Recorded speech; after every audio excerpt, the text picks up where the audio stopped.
নমস্কার, আমি সরকার পূর্ববর্তী গভর্নমেন্ট আইটিআই কলেজের মেকানিক্যাল ডিজেলের ছাত্র। নমস্কার, আমি সন্তু চৌকিদার। আমি Purbasthali two government ITI MD সেটের ছাত্র। তো আজকে কলেজের উদ্যোগে একটি হাইড্রোলিক প্রজেক্ট তৈরি করেছি এবং সেটির বিষয়ে আলোচনা করব। আমরা একটা গাড়ির হাইড্রোলিক ব্রেকিং সিস্টেমের মডেল একটা তৈরি করেছি এবং এটি কী করে কাজ করে সেটা আমরা দেখে নেব।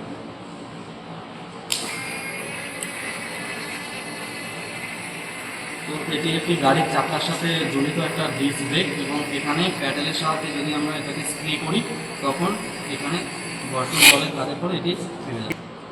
তো এটি তৈরি করতে আমাদের কী কী সরঞ্জাম লেগেছে, যেরকম একটা মোটর, ব্যাটারি, সুইচ এবং হাইড্রোলিক লিকুইড এবং প্লাইবোর্ড এবং ইঞ্জেকশন সিল।